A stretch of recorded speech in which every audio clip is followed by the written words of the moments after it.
Hello everyone, আজকে আমি share করব আম্মুর হাতের স্পেশাল মজাদার বিরিয়ানি। সো এর জন্য ফার্স্টে নিয়ে নিলাম খাসির মাংস। মাংসটাকে সুন্দর মতো পরিষ্কার করে রাখা হয়েছে। বিরিয়ানি রান্না করার জন্য যা যা উপকরণ লাগবে তা সব কিছুই আপনাদেরকে দেখাচ্ছি। তো আম্মু চলে আসলো, এখন ম্যারিনেশন শুরু করে দিবে। প্রথমেই দিয়ে দিচ্ছে রসুন বাটা,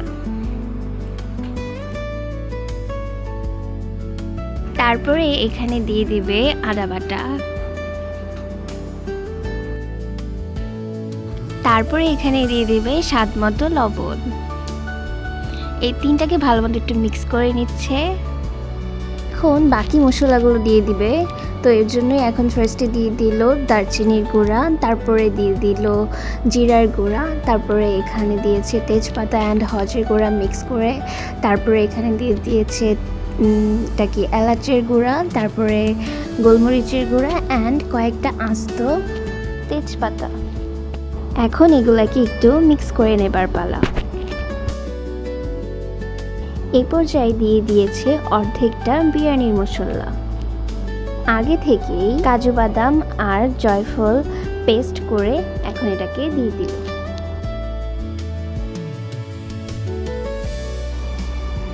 খানিকটা সরিষার তেলও এখানে অ্যাড করা হচ্ছে।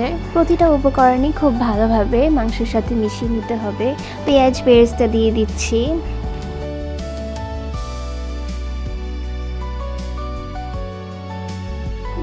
অর্ধেকটা টক দই এখানে দিয়ে দেওয়া হবে।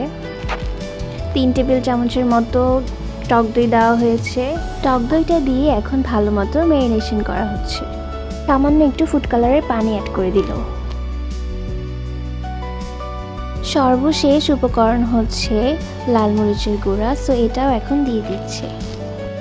এই পর্যায়ে আমাদের সবগুলো উপকরণ দেওয়া শেষ, ভালো মতো মিক্স করা শেষ। এখন ম্যারিনেট কমপ্লিট। আলু কেটে লবণ আর ফুড কালার মিশিয়ে এখন এটাকে ভাজা হবে। সো হালকা করে একটু ফ্রাই করে নেব। বিরিয়ানির জন্য লাস্ট অ্যান্ড ফার্স্ট থেকেই এই পেঁয়াজ বেরেস্তাটা খুবই ইম্পর্টেন্ট, সো এটা মাস্ট লাগবেই। মাংসটা কষানোর জন্য এখন সয়াবিন তেল, সরিষার তেল দিয়ে দিল অ্যান্ড তার সাথে তেজপাতা, লং, দারচিনি, এলাচি এবং মেথি দিয়ে কিছুক্ষণ লাড়িয়ে ফেলবে। কিছুক্ষণ হওয়ার পরে মাংসটা দিয়ে দিচ্ছে।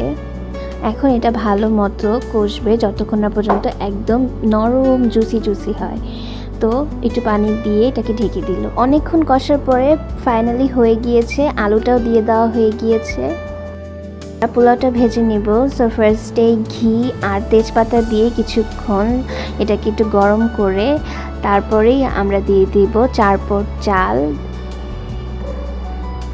ঘিটার সাথে চাল ভালো মতো একটু ভাজা হয়ে গেলেই একটু পারফেক্ট একটা ঝরঝরে বিরিয়ানি হয়। সো এই পর্যায়ে আমরা এটাকে লবণ দিয়ে দিলাম। একটু বিরিয়ানির মশলা বাকিটা অ্যাড করে দিয়েছি। বাকি যে অর্ধেকটা ছিল ভালো মতো এটাকে মিক্স করা হচ্ছে ভাজা ভাজা করে।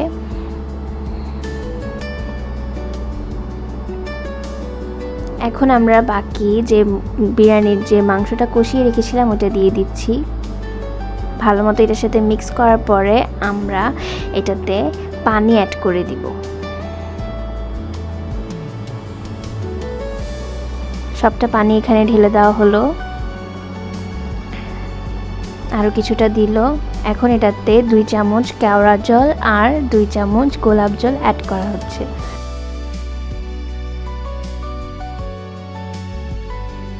ভালো মতো একটু লাড়া দিয়ে এটাকে ঢেকে রাখবো কিছুক্ষণ পানিটা শুকানোর জন্য।